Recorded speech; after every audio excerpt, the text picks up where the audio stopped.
أعوذ بالله السميع العليم من الشيطان اللعين الرجيم بسم الله الرحمن الرحيم الحمد لله الذي هدانا لهذا وما كنا لنهتدي لولا أن هدانا الله لقد جاءت رسل ربنا بالحق والصلاة والسلام على النبي الأمي العربي المكي المدني العبد المؤيد المصطفى الأمجد المحمود الأحمد أبي القاسم محمد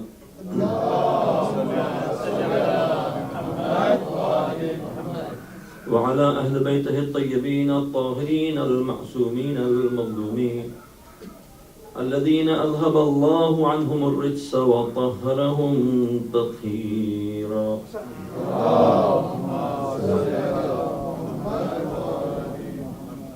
أما بعد فقد قال الإمام الحسين عليه الصلاة والسلام فكأن الدنيا لم تكن وكأن الآخرة لم تزل صلوات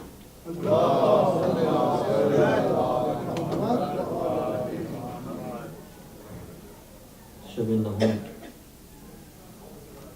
یہ رات جناب فضل سے منسوب کی جاتی ہے اور آج بھی الحمدللہ ایک بڑا جلوس شہر میں نکلا. آج شاید بیشتر یا سبھی وہاں حاضر ہوئے. پروردگار عالم ان مسائل کو سب سے قبول فرمائے اور ان توفیقات کو عروج افزوں فرمائے ہم سب کے لیے. ایک اور صلوات پڑھی ہوں.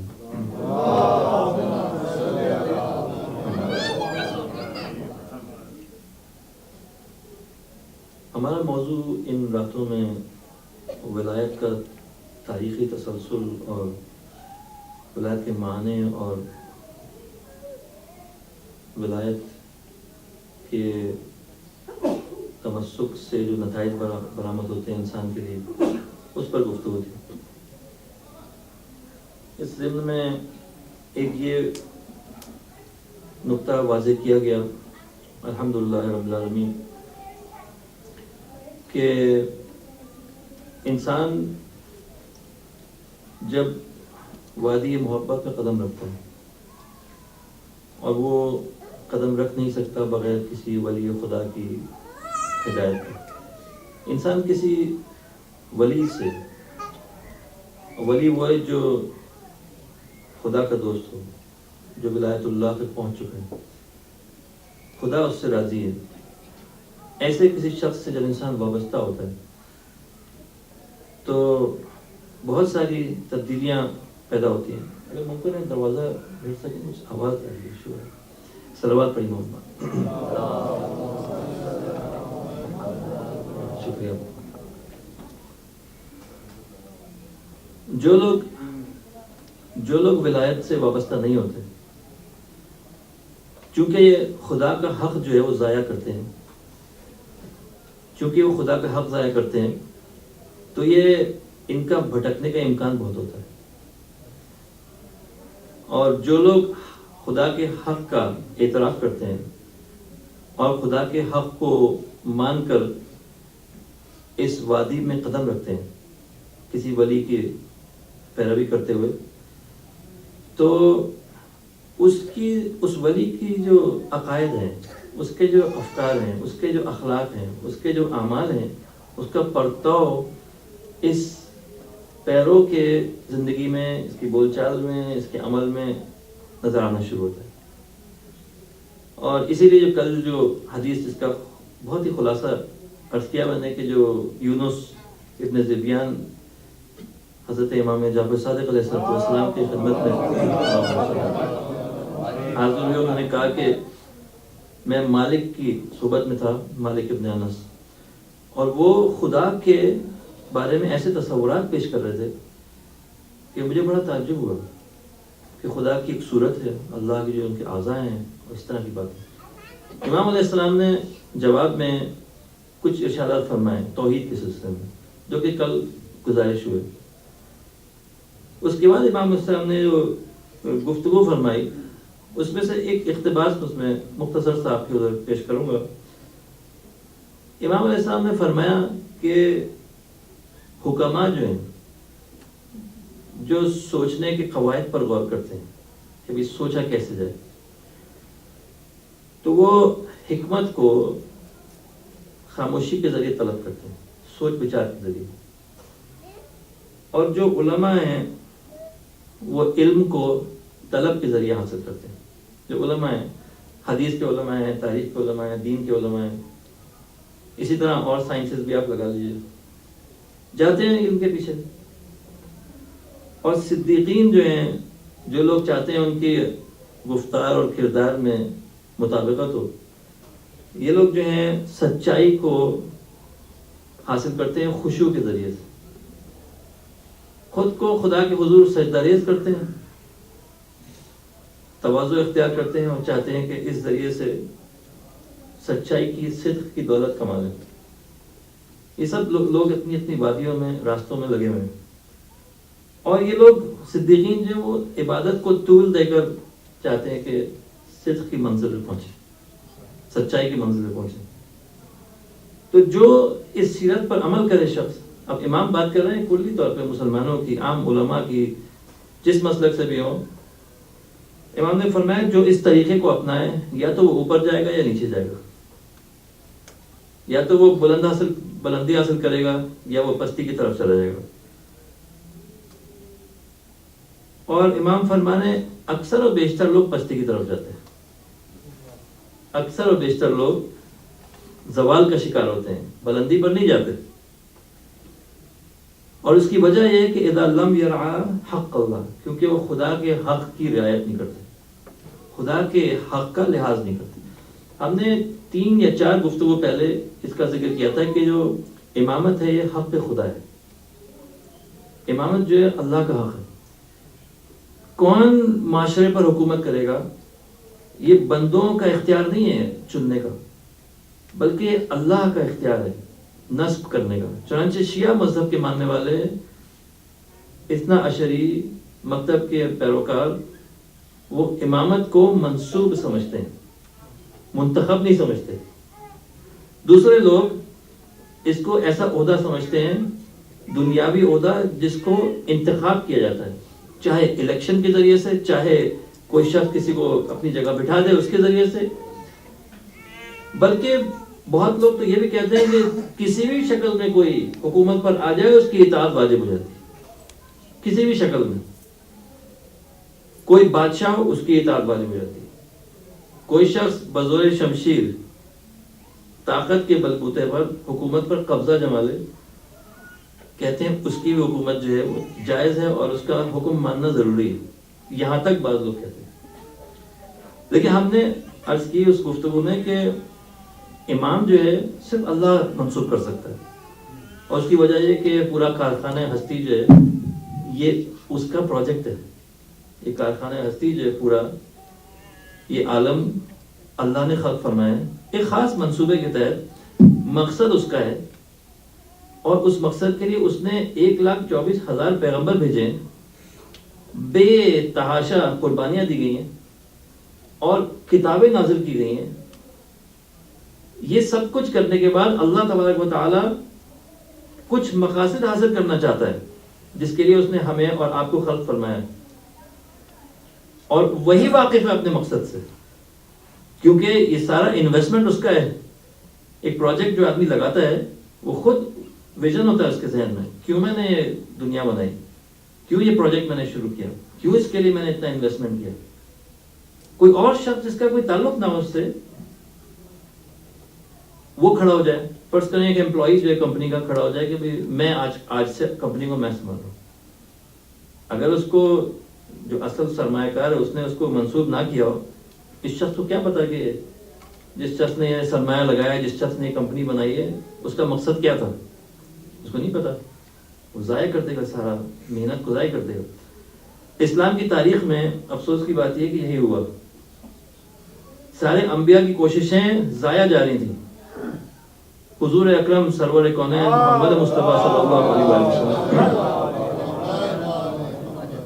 کے بعد، چونکہ اب کوئی نبی تو نہیں آنا تھا، اگر کوئی شخص امامت کا بھی قائل نہ ہو اور اس کا قائل ہو جائے کہ لوگ منتخب کریں گے رہنما، نتیجہ یہ کہ جو 1,24,000 انبیاء کی کوششیں ہیں وہ یک وقت یعنی ضائع ہو جائیں گی. اچانک اس وقت سے سب لوگ پٹری سے اتر جائیں گے اور ساری محنتیں اکارت ہو جائیں گی. یہ اس کا نتیجہ ہے. چنانچہ یہ چیز قابل ہضم نہیں ہے, قابل قبول نہیں ہے کہ وہ ساری کوششیں جو ہیں اس کا وارث کوئی ایسا شخص بنے جو نہ اس کا علم رکھتا ہو, نہ اللہ نے اس کو نصب کیا ہو, بلکہ لوگ اپنی مرضی سے اس کو منتخب کریں. ایک صلوات پڑھی ہوں.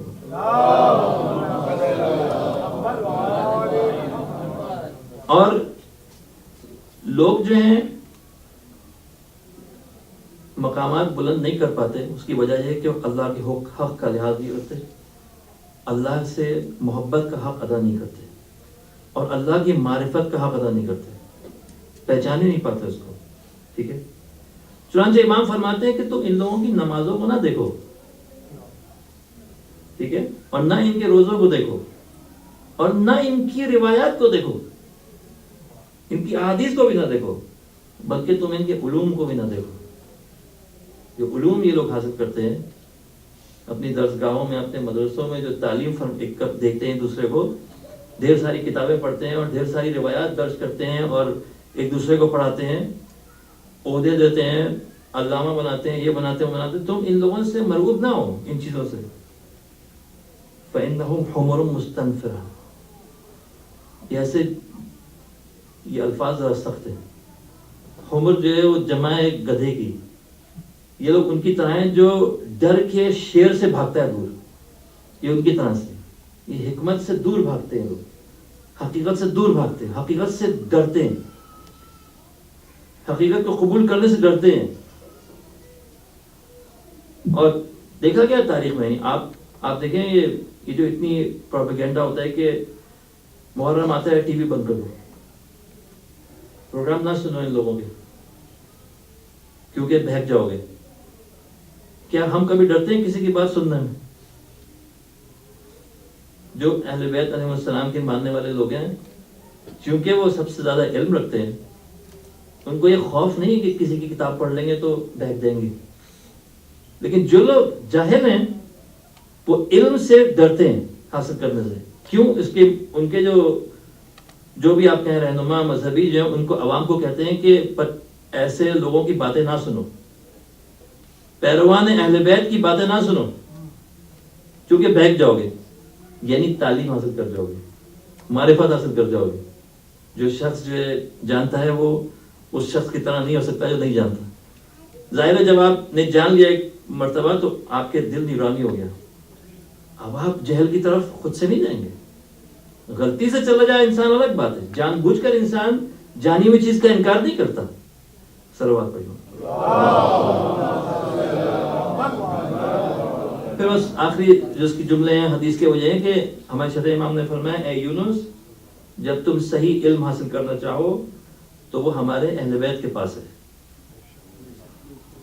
اور ہم نے یہ علم جو ہے وراثت میں دے دیا ہے, ہمیں وراثت میں ملا ہے.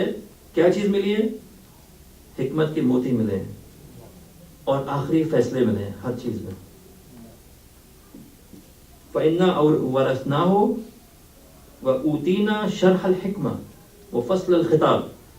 حکمت کی جو شرح ہے ہمارے پاس ہے, دعوے دار بہت ہیں لیکن اس کو بیان کرنے والے اور کوئی نہیں ہے ہمارے علاوہ. اور فصل الخطاب ہمارے پاس ہے, ہر مشکل مسئلے میں آخری بات ہم کہتے ہیں. ہر چیز کا جو فصل الخطاب ہے ہمارے پاس ہے.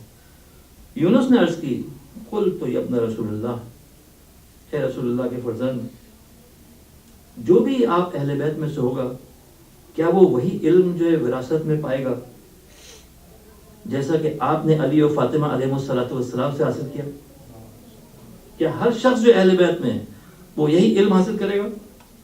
امام علیہ السلام نے جواب میں فرمایا, ما ورثہ الا الائمہ الاثنا عشر. کوئی بھی اس علم کا وارث نہیں ہو سکتا سوائے 12 اماموں کے, جو اہل بیت رسول اللہ میں سے جو 12 امام ہیں صرف وہی ان علوم کے وارث ہیں. کوئی نہ سمجھے کہ میں سید ہوں تو میں اس علم کا وارث ہوں. ٹھیک ہے, اللہ تبارک و تعالیٰ نے سادات کو منزلت دی ہے اور فضیلت دی ہے اور احترام دیا ہے، لیکن یہ علم کے وارث ہونا جو ہے یہ علم لدنی ہے جو اللہ تبارک و تعالیٰ سے خاص لوگوں کو ملا ہے، اور جو بھی ان سے وابستہ ہو جائے، چاہے کوئی ایران کا باشندہ ہو یا چاہے کسی چھوٹے سے قبیلے سے اٹھ کر آیا ہو، چاہے روم سے اٹھ کر آیا ہو یا چاہے حبش کا کوئی غلام ہو، جس نے اس پیشانی پہ، جس نے اس دہلیز پہ سر جھکا دیا، پیشانی کو رکھ دیا، جس نے تواضع کر لیا اہل بیت کے حضور، وہ اہل بیت کے ان علوم کا وارث بن جائے گا، اور اس میں ان کی طرف سے کوئی بخل نہیں ہے، بخل ہے تو لوگوں کی طرف سے۔ دیکھیے آج کل یہ درس دیا جاتا ہے، ظاہر ہے آپ جب آپ ماشاءاللہ عمر آپ کی گزری ہے مجالس سننے میں، ہم لوگ بھی بہت علماء سے سنے ہیں درس، ہمیں اکثر یہ درس دیا جاتا ہے قناعت کا، کہ بھئی لالچی ہونا بری بات ہے، لالچ بری چیز ہے، جبکہ ہم دیکھیں اکثر ہمارے اندر کسی قسم کی لالچ یا حرص ہوتی ہے، یہ چیز خرید لوں، یہ چیز میں پہن لوں، یہ چیز لے لوں، ٹھیک ہے، ہم لوگ اپنے آپ کو کنٹرول بھی کرتے ہیں اور اللہ تبارک و تعالیٰ سے تقویٰ کی مسلسل کوشش کرتے ہیں۔ دوسری طرف ہمیں کہا گیا کہ علم کی طرف بڑھو۔ اس ملک میں رہتے ہوئے مومنین جو ہیں اور مومنات دونوں، مرد بھی عورتیں، ان کو چاہیے کہ ہائر اسٹڈیز کی طرف جائیں، علوم حاصل کریں، ترقی کریں علم میں، علم کے معاملے میں قناعت نہ کریں، یہ نہیں کہ بھائی کالج سے میں گریجویٹ ہو گیا بس اب یہ بزنس سنبھالنا شروع، ختم۔ علم حاصل کریں، ترقی کریں، میڈیکل سائنس میں جائیں، لاء میں جائیں، اور چیزوں میں جائیں جس میں کہ ضرورت ہے اعلیٰ منزلوں تک پہنچیں، اپنا مقصد جو ہے وہ اعلیٰ رکھیں، اور علم کو یعنی اس میں قناعت نہ کریں، ٹھیک ہے۔ لیکن ہم اکثر الٹا کرتے ہیں، مال کے معاملے میں لالچ نظر آتی ہے، علم کے معاملے میں قناعت نظر آتی ہے، تو بھائی ماشاءاللہ ہم نے وہ بچپن میں درس پڑھا تھا ہمیشہ کے لیے کافی، ہماری دادی نے جو سکھا دیا تھا گتھی میں باندھ دیا تھا، اب ہمیشہ کے لیے دین ہمیں مل گیا، احکام ہاں وہ تو ہم نے سیکھ لیے تھے بچپن میں، وہ کتاب رکھی ہے اس میں لکھے میں ضرورت پڑے گی دیکھ لیں گے، اخلاق جی وہ تو ہم ظاہر ایسے خاندان سے ہیں فلاں۔ دیکھیے علم کے معاملے میں قناعت تو پسندیدہ چیز نہیں ہے، پیسے کے معاملے میں قناعت پسندیدہ چیز ہے۔ کوئی شخص کہے کہ میں سادہ پہنتا ہوں، سادہ کھاتا ہوں، لوگوں کا خیال رکھتا ہوں، یہ اچھی چیز ہے، لیکن کوئی کہے کہ بس میں نے تو پڑھ لیا تھا وہ کافی ہے، یہ اچھی چیز نہیں ہے۔ اپنے عقائد کے سلسلے میں خاص طور پہ، عقائد خالی ایک کلمہ نہیں ہے، عقائد یہ نہیں کہ لا الہ الا اللہ محمد رسول اللہ علی ولی اللہ اللہم صلی اللہ علیہ وسلم، صرف یہ جملے نہیں ہیں، بلکہ صحیح سمجھنا ہے اس ولایت کے مسئلے کو، نبوت کو، توحید کو، صفات خدا کو، کیا اثر ہماری زندگی میں آیا اس چیز کا، محاسبہ اپنا، اپنی تربیت، آل اولاد کی تربیت، اور دین کے علوم کے سلسلے میں جدیت، سنجیدگی، قرآن کے سلسلے میں سنجیدگی، وہ ذوق اپنے اندر پیدا کرنا کہ لذت اور شیرینی جو ہے علم کی حاصل ہوگی، یعنی ہم انجوائے کریں، جب کوئی نئی بات ہمیں پتہ چلے ہم انجوائے کریں اس چیز کو، یہ نہ ہو کہ وہی سنی سنائی باتیں ہیں۔ ایک دن میں کلاس میں گیا پڑھاتے، میں نے کہا موضوع اٹھایا میں نے کربلا، کہنا ہاں وہ تو ہر سال سنتے ہیں، جب میں نے ایک حدیث بتائی بچوں کے آنکھیں کھلی ہوئی، ہم سمجھتے تھے وہی آپ سنی سنائی باتیں جو ہیں، وہ سنی سنائی باتیں بھی گہری ہوتی چلی جاتی ہیں عمر کے ساتھ ساتھ، گہرائی پیدا ہوتی ہے اس کے اندر، اور کیا وجہ ہے کہ اگر وہی سنی باتیں تھیں تو کدھر عباس ابن علی کا کردار اور کدھر میرا کردار، کدھر جو ہے وہ حبیب ابن مظاہر ہے، کہاں میں اپنے آپ کو دیکھ رہا ہوں، کہاں علی اصغر وہ طفل ابھی جو پیدا ہوئے ہیں، کہاں ان کا کردار, کہاں قاسم ابن حسن کا کردار؟ ہم اپنے بچوں میں کیا وہ اثرات پاتے ہیں؟ کیا اپنی خاندانوں میں, اپنی فیملیز میں وہ اثر پاتے ہیں؟ وہ حیا, وہ عفت, وہ دولت جو ہے تقویٰ کی, وہ دولت جو ہے راز و نیاز کی, مناجات کی, عبادت کی, وہ دولت جو ہے وہ ہمارے پاس کیوں نہیں آتی؟ اگر یہ وہی سنی سنائی باتیں ہیں تو کیوں ایک شخص معراج پہ پہنچ جاتا ہے اور ایک شخص جو ہے وہ دنیا کی دلدل میں ہی پھنسا رہتا ہے؟ کچھ کمی ہے نا. اور یہ کمی ایسا نہیں ہے کہ خالی عمل میں, بہت چیزوں میں. یعنی آپ اگر حدیث کی کتابوں کا بغور مطالعہ کریں, آپ دیکھیں گے کہ عقل کے لشکر ہیں اور جہل کے بھی لشکر ہیں.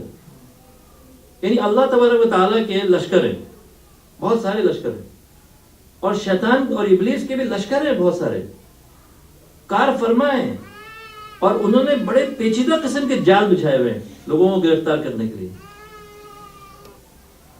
طاغوتی جال ہے وہ, اس میں بہت ساری چیزیں ہیں, اور اس کو ظلمات کہا گیا, تاریکیاں کہا گیا. اور ادھر اللہ تبارک و تعالیٰ نے اپنے اولیاء کے ذریعے سے لشکر دنیا میں روانہ کیے, 70 لشکر جو روانہ کیے. اور جب آپ ایک ولی سے وابستہ ہوتے ہیں تو آپ ان ظلمتوں کے لشکر کے مقابلے میں کھڑے ہوتے ہیں. کتنا مضبوط ہے آپ کا رابطہ امام وقت سے, اس پر انحصار ہے اس چیز کا کہ آپ اس لشکر کے مقابلے میں کھڑے ہو سکیں گے, جنگ لڑ سکیں گے یا نہیں. اگر زبانی کلامی حد تک ہے تو شیطان تو 7 days a week کام کرتا ہے, اس نے تو کوئی چھٹی نہیں دی, اور نہ وہ چھٹی کا آرزو مند ہے. قسم کھائی ہوئی, لَأُغْوِيَنَّهُمْ أَجْمَعِينَ, میں سب کو گمراہ کر دوں گا. لَأَقْعُدَنَّ صِرَاطَكَ الْمُسْتَقِيمَ, میں تیری راہ راست پر بیٹھ جاؤں گا, ٹھیک ہے, اور تیرے بندوں کو گمراہ کروں گا. قسم کھا کر اس نے اللہ کی عزت کی ہے فیصلہ کیا, اور وہ بالکل چھٹی لینے کی فکر میں نہیں, اور ہم لوگ چھٹیاں لے لیں. جو شیطان کے لشکر ہیں وہ شیطان کی ہدایت پر عمل کرتے ہیں سارے وقت, اور جو اللہ تبارک و تعالیٰ کے لشکر ہیں اس میں آپ دیکھیے کتنی اس کے اندر کمٹمنٹ ہے, کتنا ان کے اندر کمٹمنٹ ہے, کتنا یعنی اعتماد ہے اور یقین ہے, اور کتنی ان کے اندر سعی مسلسل جسے کہتے ہیں. جب یہ لشکر جو اللہ تبارک و تعالیٰ کے اولیاء کا لشکر ہے اور ان کے ماننے والوں کا لشکر ہے, جب یہ سیسا پلائی ہوئی دیوار کی طرح بن جائیں گے تو امام آخر الزمان حضرت صاحب العصر والزمان وہ آ کر باغ دوڑ سنبھال لیں گے اپنے ہاتھ میں, اور ان شیطانی لشکروں کے مقابلے میں آ جائیں گے.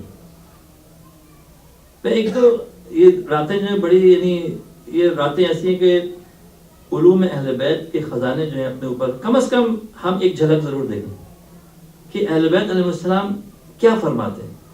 کیونکہ اب تک جو گفتگو ہوئی اس میں یہ ہوا کہ انسان جو ہے جب وادی محبت میں قدم رکھتا ہے اور ایک ایسے مقام تک پہنچتا ہے کہ خدا اس سے راضی ہو جاتا ہے, خدا کا محبوب بن جاتا ہے وہ شخص. چنانچہ اس سلسلے میں حدیث اہل بیت میں درج ہے کہ جب جنتی جو ہیں بہشت میں جمع ہو جائیں گے, دسترخوان بچھیں گے, نعمتیں فراواں ہوں گی, وہ سب چیزیں جن کا وعدہ قرآن میں دیا گیا ہے وہ سب مہیا کر دی جائیں گی.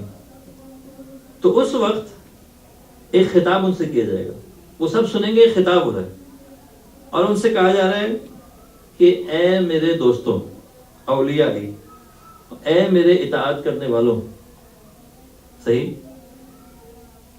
اور اے میرے جنت کے رہنے والوں, جنت میں ساکن میرے بندوں, کیا تم چاہتے ہو کہ جتنی نعمتیں تمہیں ملی ہیں میں اس سے بھی زیادہ تجھے عطا کر دوں, اس سے بھی زیادہ تمہیں عطا کر دوں؟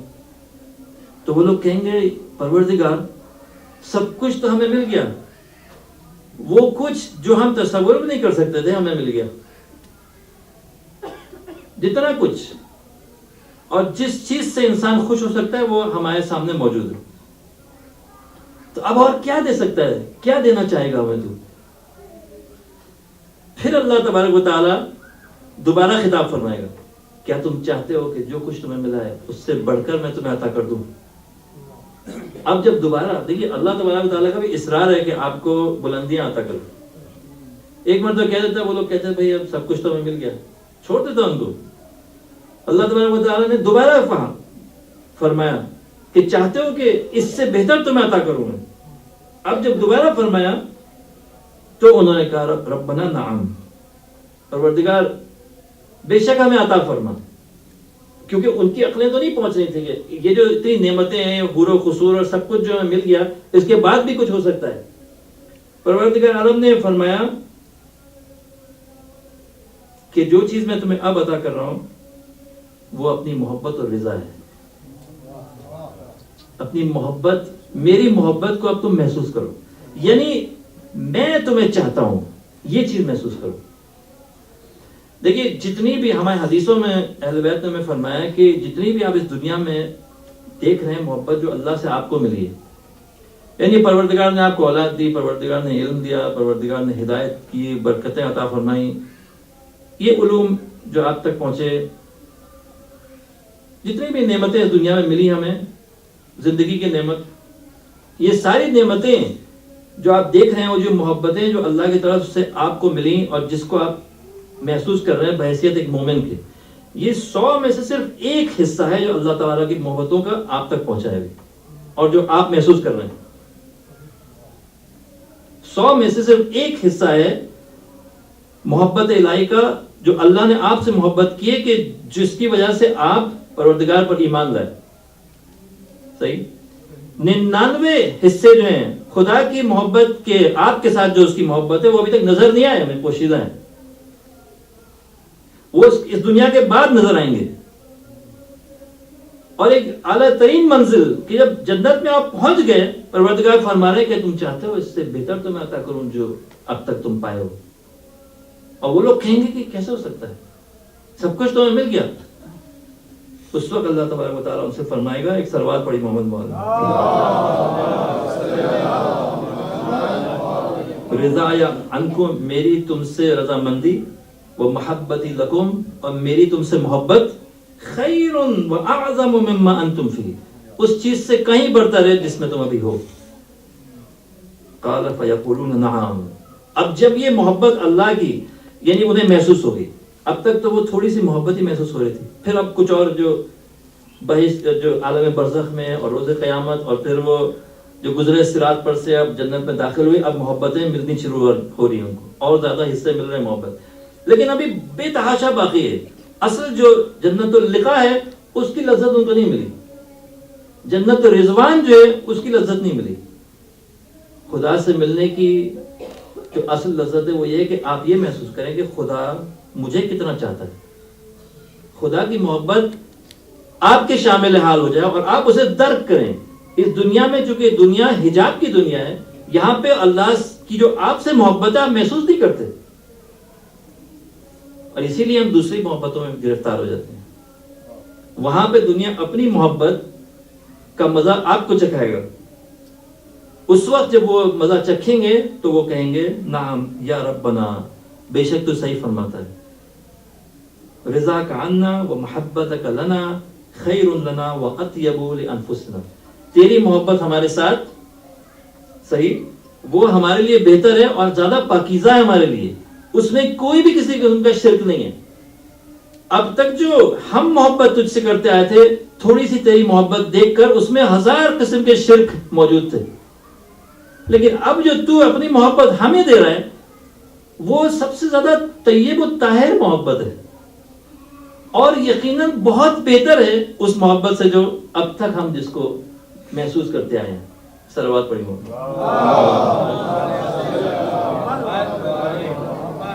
اب اس قول کی طرف آئیے سید الشہداء کے شروع میں جو درس کی اور عرض کیا میں نے, اور یہ بہار میں اور کئی کتابوں میں حدیث کی نقل ہے کہ 2 محرم کے دن امام عالی مقام نے ایک خط لکھا کربلا سے.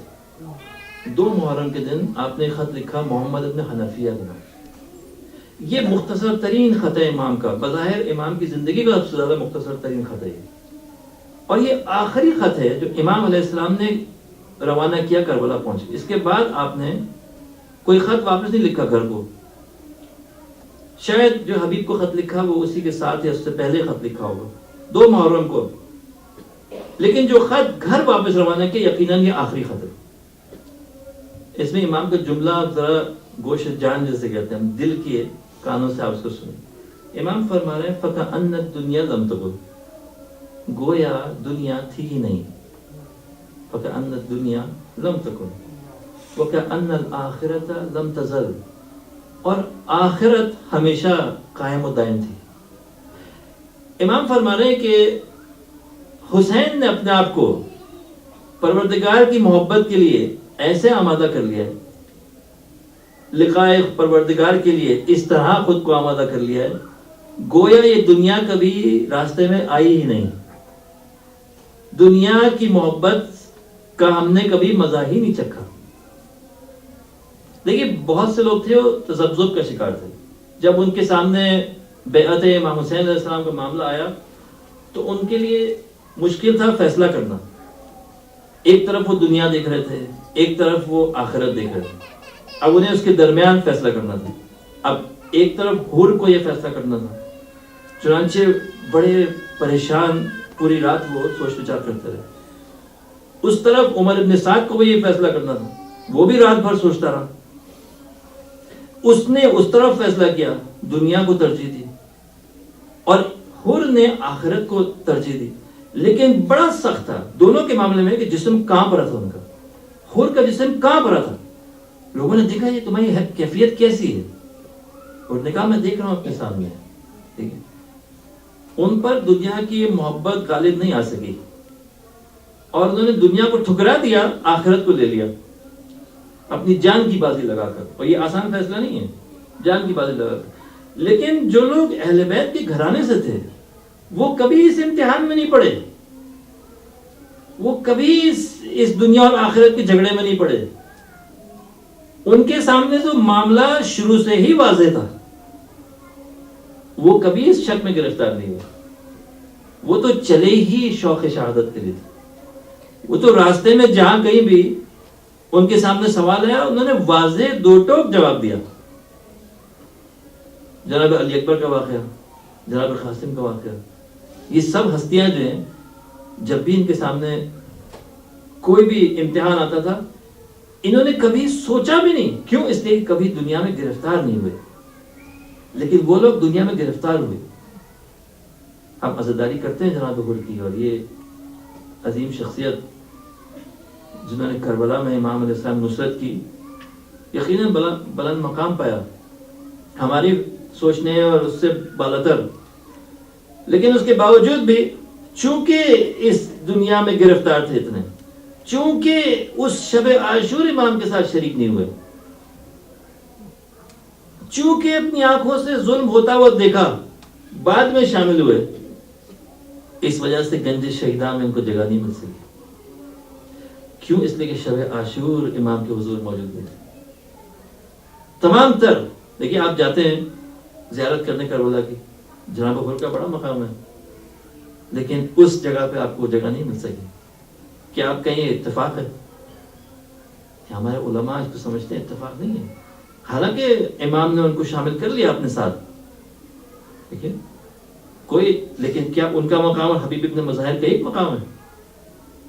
ہو نہیں سکتا, ہو نہیں سکتا ایک جیسا مقام.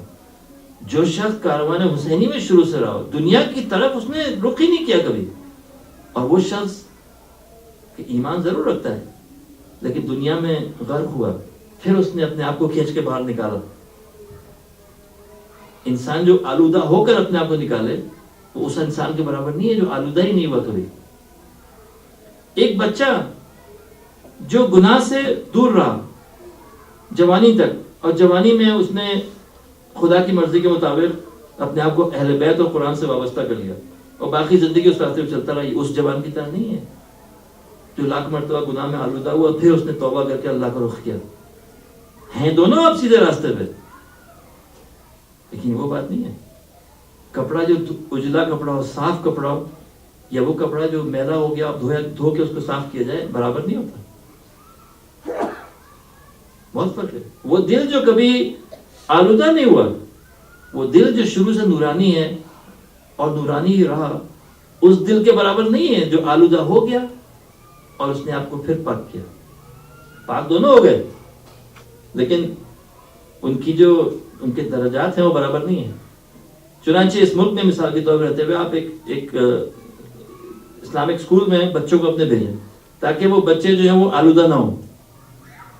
اب آپ کہیں میں جیسا چاہے کہ باہر کی جیسی غذا کھائیں, جیسی صحبت اختیار کریں, کوئی پابندی نہیں ہے, کوئی حلال حرام نہیں ہے, کوئی صحیح و غلط کی تمیز نہیں ہے. اس کے بعد آپ 20 سال کی عمر میں کہیں آؤ نماز پڑھو اور یہ کرو وہ کرو. مشکل ہے. کتنے لوگوں کو یہ واپس آئیں گے پلٹ کر؟ کتنے لوگوں کو یہ اس وقت توبہ کریں گے, توفیق حاصل ہوگی؟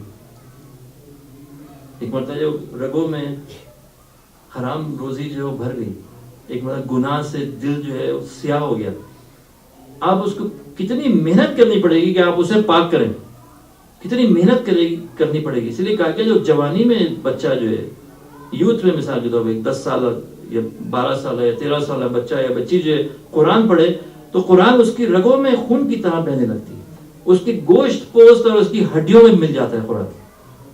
لیکن ایک شخص جو ہے ساری زندگی گناہ میں اور قرآن سے دوری میں ہے اور گمراہی میں رہے, اس کے بعد وہ 30-40 سال 50 سال کی عمر میں واپس آئے دین کی طرف, یہ وہ نہیں ہے. یہی تو درجات کا اختلاف ہے. شہدائے کربلا میں اور دوسرے لوگوں میں فرق یہی ہے. ان کے اندر کوئی خیر ایسی تھی جو انہوں نے محفوظ رکھی تھی کہ جب وقت آیا کربلا کے انہوں نے اپنے آپ کو پہنچا دیا. لیکن دوسرے لوگ گناہوں میں مصروف تھے.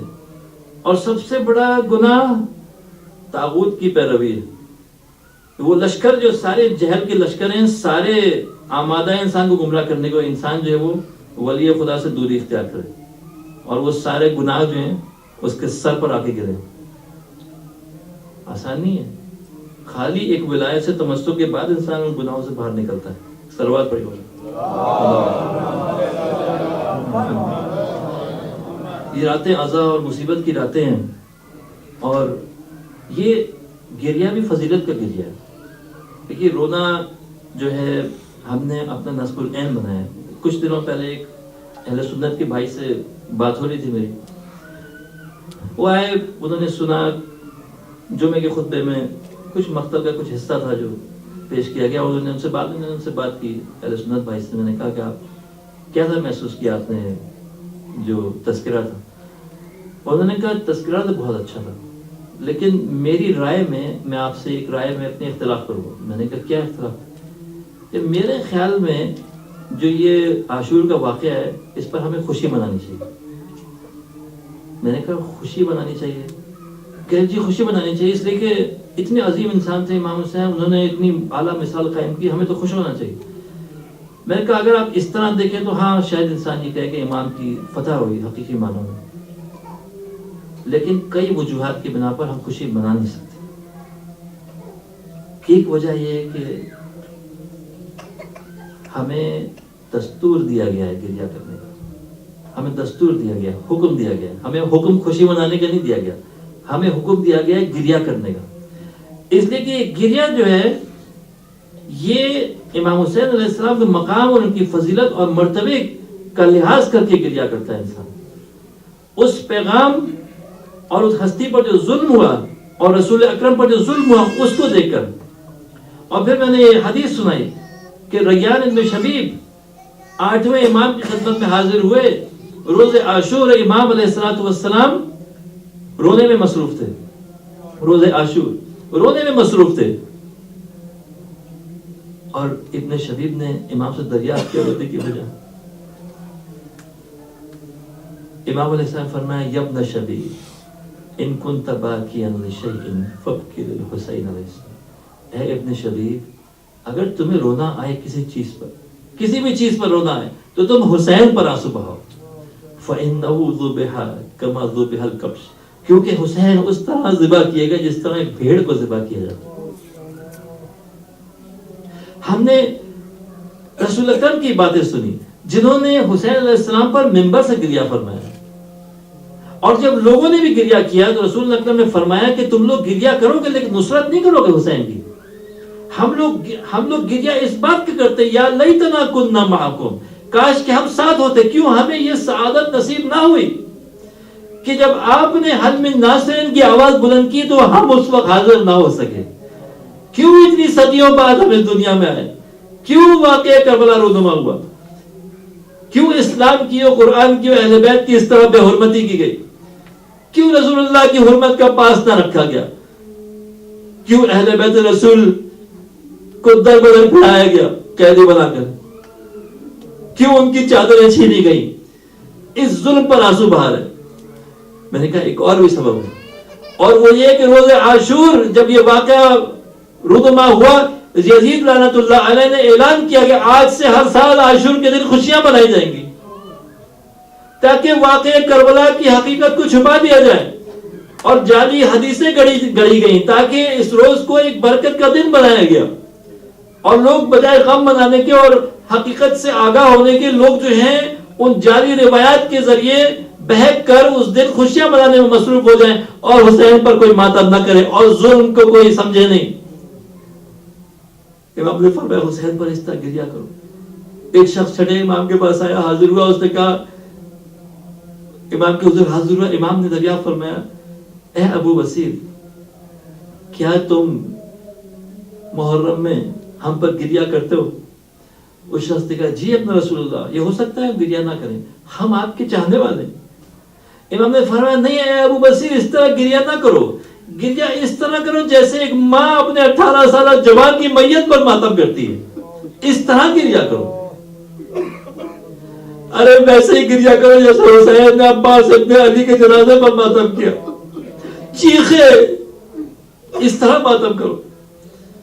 تاریخ لکھتی ہے کہ جناب عباس سقائے سکینہ، بڑا سخت تھا وہ دن عاشور کا. اس دن ایک مرتبہ سکینہ خیمے علی اصغر میں تشریف لائی اور آپ نے دیکھا وہ بچہ رو رو کر نڈال ہو چکا تھا، اور وہ بچہ اس طرح اپنی ماں کو، اس طرح آپ کی ماں کے سینے سے دودھ پینا چاہتا تھا، کوشش کر کے اس کی انگلیاں زخمی ہو چکی تھی، کوشش کرتا تھا اس کو تھوڑا سا شیر مل جائے یا تھوڑا سا پانی مل جائے. بچہ جو تھا اب سر اس کا ایک طرف کو نڈھال ہو چکا تھا اور وہ اٹھنے کے قابل، ہلنے کے قابل نہیں تھا. جب سکینہ نے یہ حال دیکھا تو مشکیزہ اٹھا کر اپنے چچا کے حضور حاضر ہوئی اور کہا چچا میں جو حال دیکھ رہی ہوں علی اصغر کا مجھ سے نہیں دیکھا جاتا، اگر ہو سکے تھوڑا سا پانی علی اصغر کے لے کر آئیے. لیکن شاید بی بی سکینہ اپنے اس جملے پر آج تک شرمندہ ہو کہ کیوں چچا کو آپ نے اس زحمت میں ڈالا، لیکن عباس کے لیے بڑا سخت ہے یہ مرحلہ. اور وہ آئے حضرت ابی عبداللہ کے حضور اور عرض کی کہ اگر اجازت دے تو میں پانی طلب کروں. امام نے حضرت عباس کو اجازت دی. امام علیہ السلام فرمایا اے عباس، یہ تمہارا علم جو ہے یہ ہمارے اور تمہارے درمیان نشانی ہے، جب تک یہ علم بلند رہے گا مجھے تمہاری خیریت کا علم ہوگا. جناب عباس شریعہ فراق کی طرف روانہ ہوئے. تاریخوں میں لکھا ہے کہ ایک شخص، یہ بات کا واقعہ، ایک شخص کوفہ کی گلیوں میں بیمار اور اس کا برا حال تھا، وہ بھیک مانگ رہا تھا. راوی کہتا ہے کہ میں اس شخص کے پاس گیا کہ تمہارا یہ حال کیوں ہے؟ اس نے کہا چھوڑ دے مجھے اپنے حال پہ. اس نے کہا یہ تمہارا حال کیوں ہے؟ اس نے کہا کہ اب تو اصرار کرتا ہے، میں تجھے بتاتا ہوں. میں ان لوگوں میں سے تھا جس کو ابن سعد نے شریعہ فرات کا ذمہ دار بنایا تھا، اور مجھے یہ ذمہ داری دی تھی کہ میں کسی بھی طرح سے فرات کا پانی خیمے تک نہ پہنچنے دوں.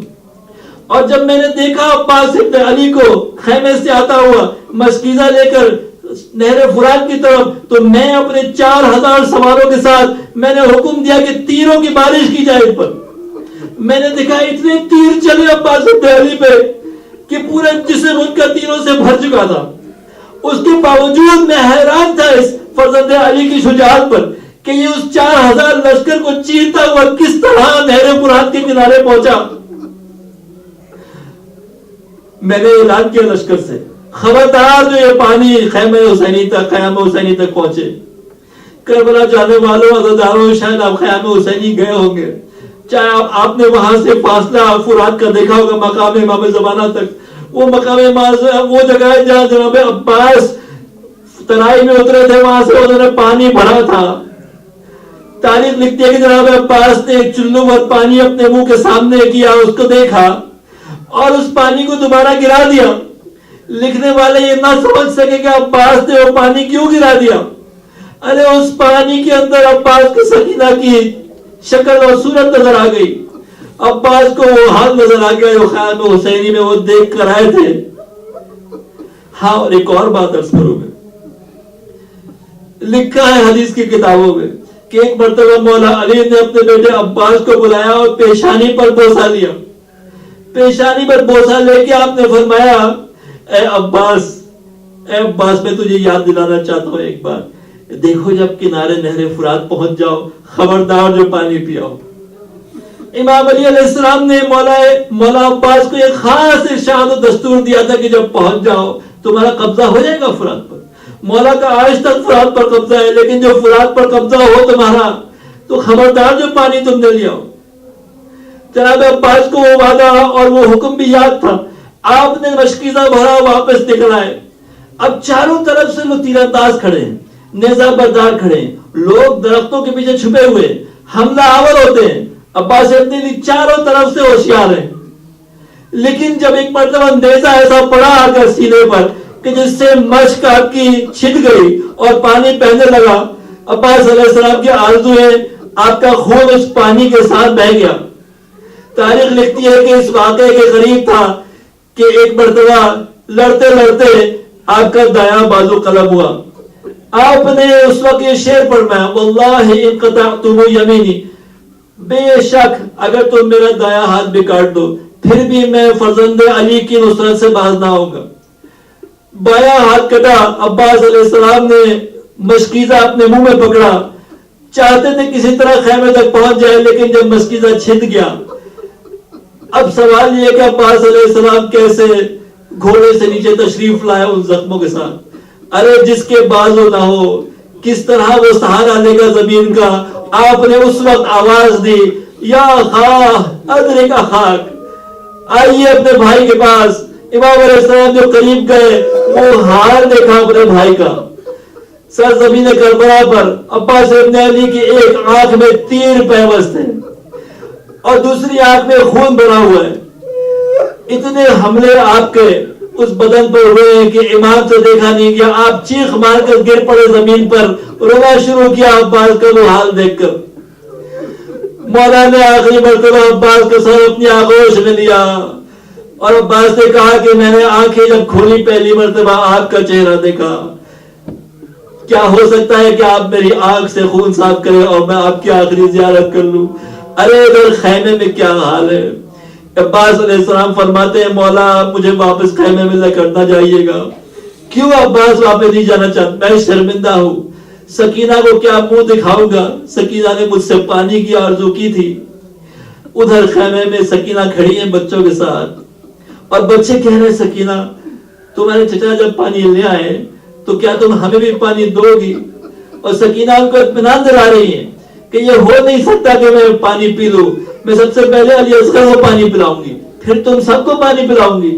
لیکن ادھر جب دیکھا علم عباس کو جھکتا ہوا, سکینہ کی کیا حال ہوا ہوگا, سکینہ کے دل پہ کیا گزری ہوگی جب دیکھا ہوگا چچا کا علم واپس آیا لیکن چچا نہ آ سکے, پانی نہ آیا. الا لعنت اللہ علی القوم الظالمین وسيعلم الذين ظلموا اي منقلب ينقلبون.